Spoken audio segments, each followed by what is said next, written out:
Asher here. So I recently got a hold of the Vader 4 Pro controller by FlyDIGI, and this is going to be my first impressions. This is just me giving my thoughts, what I feel, what I think about it, blah blah blah. You get it. So spoiler alert, this is a damn good controller. I really recommend it. If you're looking for a reason to buy it, this is probably a good reason. If you don't even want to stay for the review, I mean, isn't supposed to be a kind of review. This is just a first impressions. If you do want it, then go ahead and get it. So a backstory, just for a little bit of context for anyone who wants to know about this.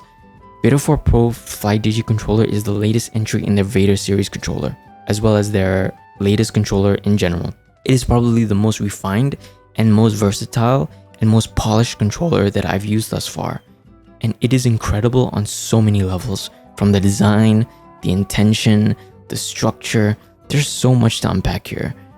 By the way, this controller isn't technically available on many of the official international shopping stores.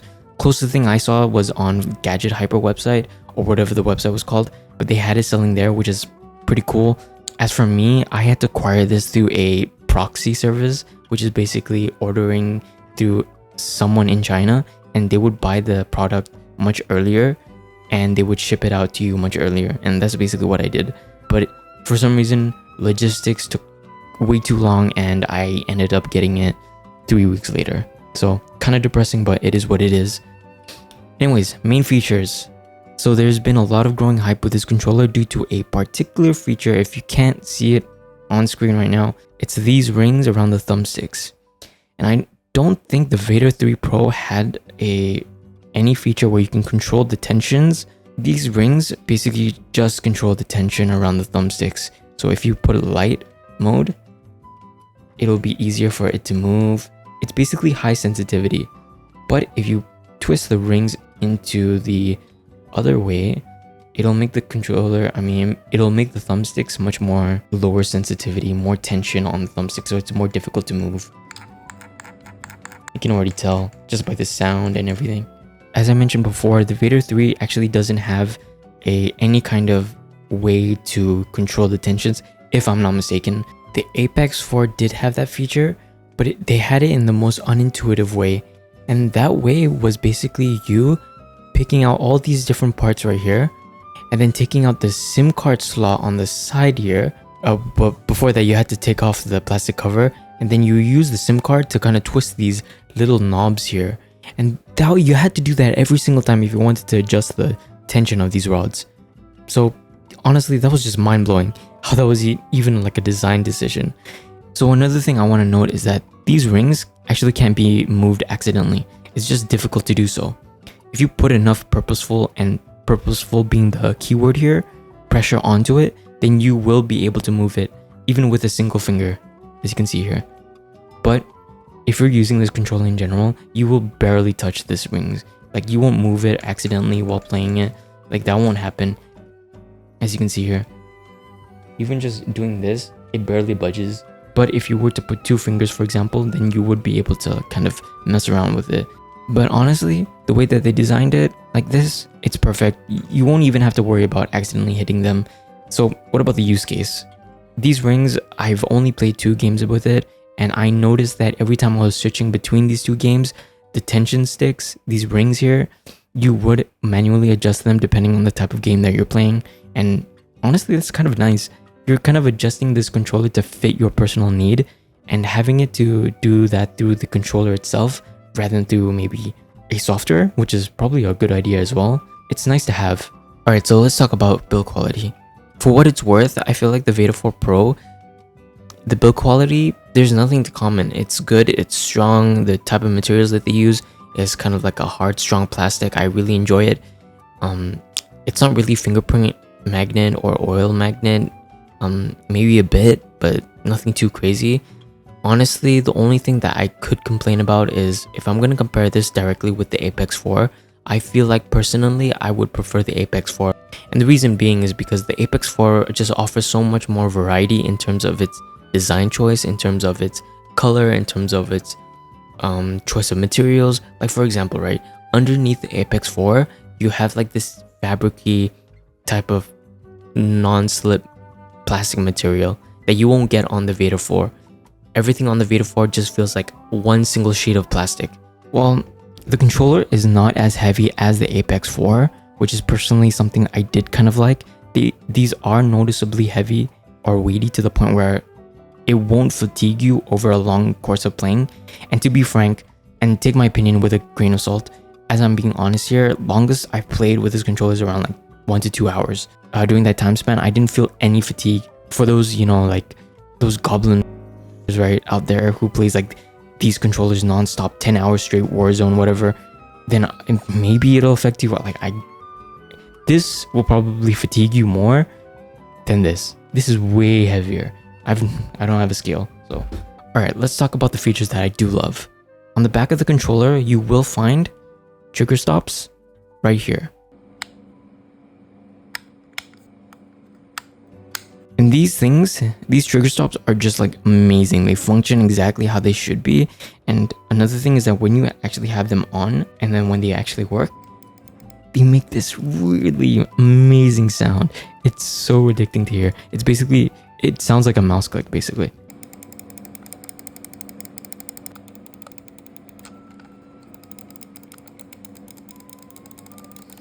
These things are amazing. They're tactile. I really like this feature. I feel like it just feels so good on the hands. And some more, I find that they're kind of easy to use and easy to activate while not as, you know, glamorous or anything.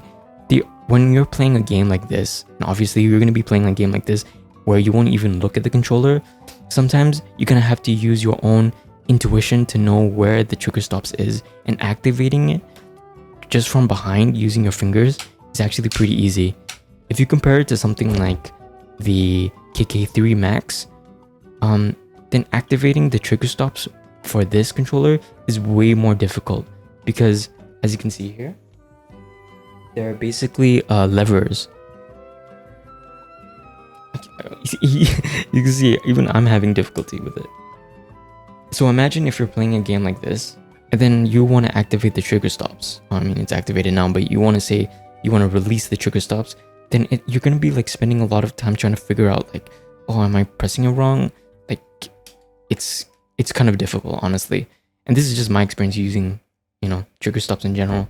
But I feel like if you're going to have trigger stops, you want it to be as intuitive as possible so that it's convenient. Maybe you're doing something that's on the fly, then this is probably the way to go. I really like the design. Maybe it could be just a little bit better, but yeah, there's no complaints here, honestly.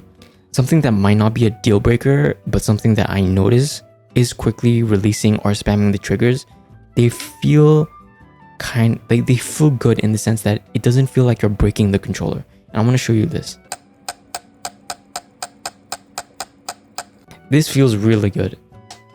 Like it feels as if there's no harm in doing that. I know this is very preferential. This is not a deal breaker, as I mentioned before. But if you were to compare it with something like the KK3, there's a really subtle spring noise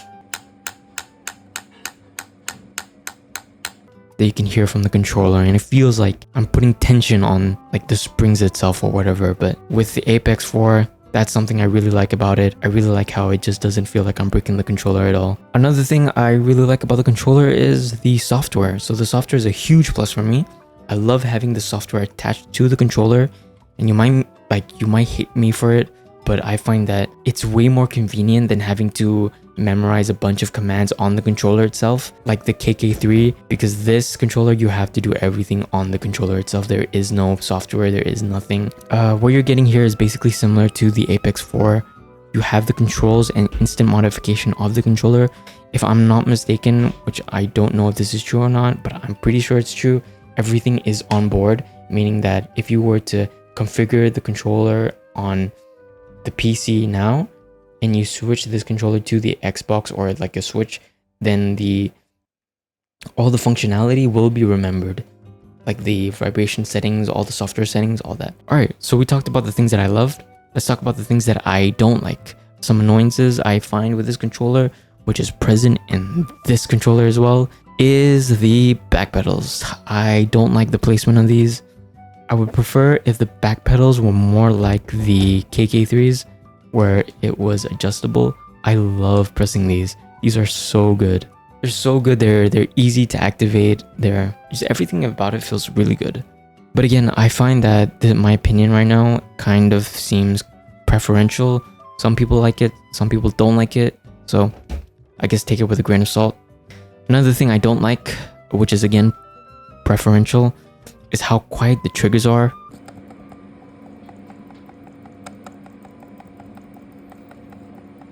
I don't know why. I think I really like feedback on the plastic parts of the trigger from the Apex 4 when you press on it. Because there's like a feedback there. There's a sound feedback. But on the Vader 4 Pro, well, it does feel like as if the quality of it is nice. Just the fact that there's no sound and the fact that it feels so cushioned makes me feel like there's no tactile feedback at all. Just kind of feels unsatisfying pressing these. But if I were to kind of argue with myself, in other senses, right, the quietness of the triggers feel as if the controller has like a stealth vibe, right? And honestly, that's kind of another way to describe this controller as a whole. And believe it or not, I find this controller like very stealthy in its design philosophy and architecture.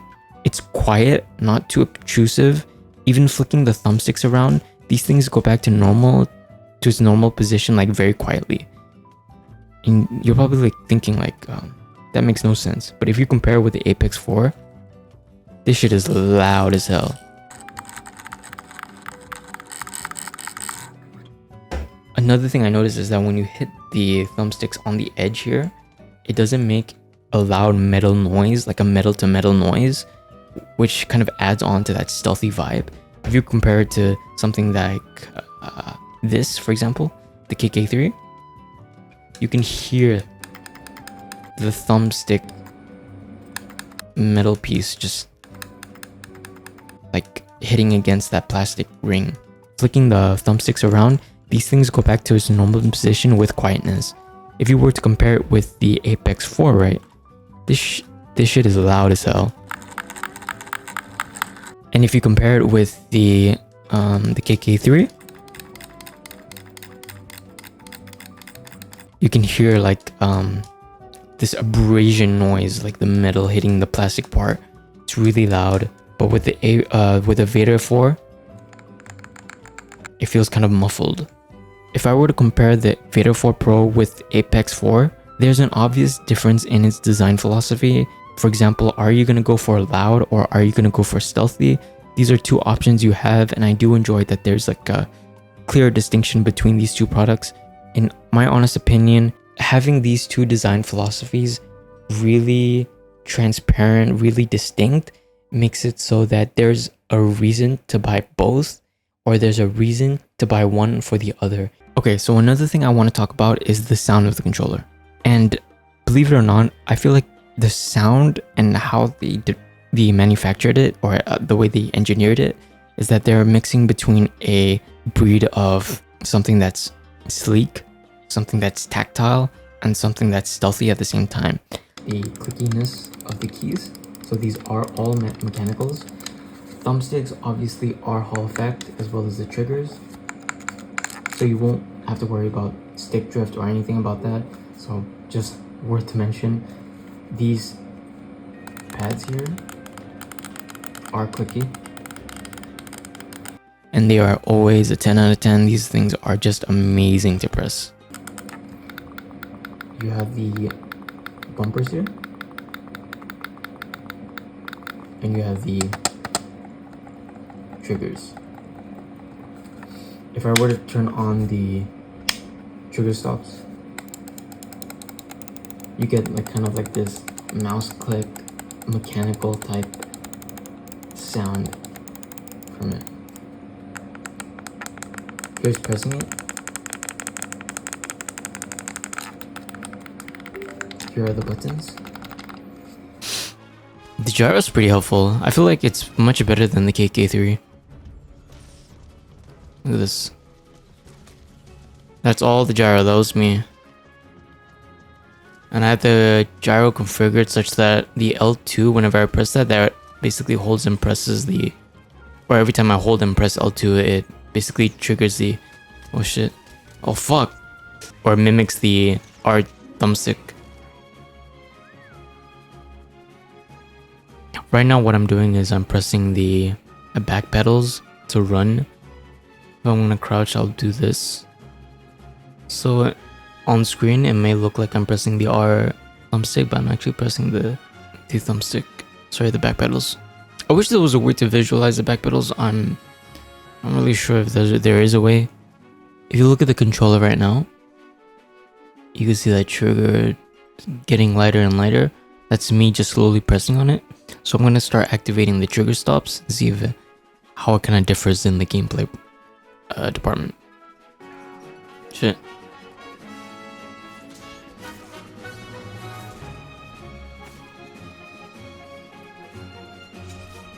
Whoa.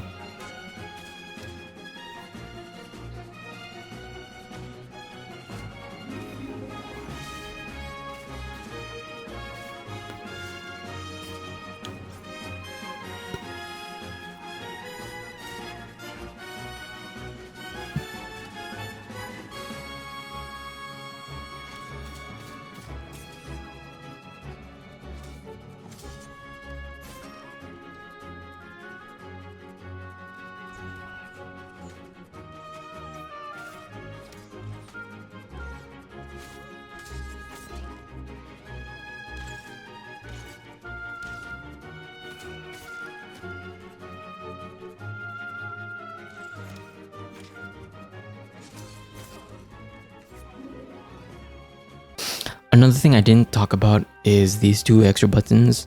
Yeah, they're pretty good. No complaints. Like, I don't really know what to say about them. They're pretty good. I didn't find any issues, so that's a thumbs up.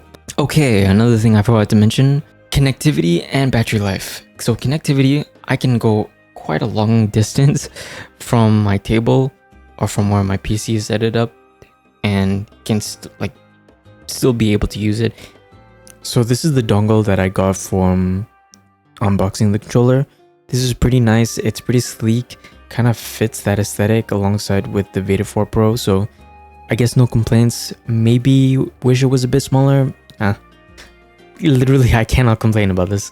Connectivity, no issues. I really like it. It did come with a USB Type-C cable. As you can see, it's neatly wrapped here. I don't even use this because I have so many USB-C cables. Oh my god, stop giving me this. Another thing is about the battery life. So battery life is... Okay, I've only used it for a few days. I didn't find any issues, honestly. I can't speak much about the battery life because I haven't used it enough and right before I'm about to play games. So again, battery life, I haven't fully tested it. So take it with a grain of salt, but I think it's pretty good. The Apex 4 does have a 1500 milliampere size, whereas the Vader 4 Pro has a 800 milliampere size. That's pretty much the difference. That's practically half of what you're getting from the Apex 4, so you're getting half of that battery life. Alright, so we're going to be talking about the software. So for the software, it's basically just all about talking about the things that I have used and what we're going to be exploring, what you're going to be expecting with the software. So on the software itself, you basically have this homepage, which is a bunch of shortcuts to some of the most main used features of this controller. You have the buttons, the joysticks. These are basically just shortcuts for you to go to the separate tabs. And then you have the extra buttons that you can map to immediately on the fly. And then you have the trigger vibrations. So if you go to buttons, you can see all of the keys that can be mapped to different buttons. I have it set to this. Don't look at it. It's kind of useless, but this is what I have right now. Current configuration. Joystick. Something that I haven't really messed with, to be honest, because I just feel like there is no need to mess with it. I haven't really found a use case for any of the features that's present here. Joystick center, joystick edge. Again, I have no idea what these do. At the bottom here, you do have this click here. And what this does is allow you to set very specific features like joystick debounce, automatic calibration, accuracy. And I feel like with the out-of-the-box features already is good enough for you to not even mess with this. So I'm actually really happy about that. So thank you. Next we have gyro. Gyro is basically very simple. You have two options, whether you want it to be switchable or you want it to be hold. So every time you hold L2, which is what I have mapped to, it basically controls the right joystick. And then you can control the sensitivity and the joystick dead zone. And the dead zone is basically just at which point does the gyro start activating. So this is kind of my current configuration. This is what I like, especially when I was playing Ghost of Tsushima. This is the configuration that I just basically fucked with. Racing, I didn't really touch this, so I only messed with one settings. I feel like it was just too much of a needy process to mess with another preset. And then we'll go into triggers, which is pretty self-explanatory. You have the trigger motion. I never really mess with this, especially when the fact that when you're setting the range of motion, you have the trigger stop. So again, not really something that I mess with. There hasn't been any use case. The trigger vibration is something that I haven't really messed with. I only set this to max vibration just because I love the vibration. And then we have trigger amplitude. Again, no idea what this does. I felt like there was no need to mess with this. Didn't really mess with it. And then last we have the general. And this is all just LED and vibration. So currently set it to gradient, which switches between red and blue with this setting. And then we have the grip. And this is currently all the configurations that we have here. I also do want to note that whenever you're trying to set this up for the first time, you do have to plug in your wire in order to install all the necessary firmware and updates. And next we have the test, and this is basically where you test your controller. And then next we have the switch mode, and this is basically where you can map your controller in such a way that you can switch presets on the fly. Again, never used it before, so yeah, and that's pretty much it. This is all that's the software has to offer. I'm sorry that I didn't get to go through any of the features more in depth, but I feel like most of the features, and for a casual user, just doesn't feel like there isn't any need or any use case for me to kind of explore deeper into those territory. If you're someone who actively is searching for these type of features, just know that it's present. Like for example, the freaking joystick algorithm, no idea what that does, and that's pretty much it for that software. Okay, so let's talk recommendation. This is obviously one of the best controllers I've used as of recent times. I probably am a bit biased because it's fresh, it's new, but I do need some time more with it, maybe a month or so, to kind of give that in-depth review. I really want to kind of spend time with it, have that long-term review process. Just to summarize my experience with this controller, I think it's consistent, it's polished, its design philosophy is on par, the build quality is on par. Everything about this controller kind of screams polished, which is the same vibe I get when I look at the Vader, the Apex 4. And yeah, that's pretty much it.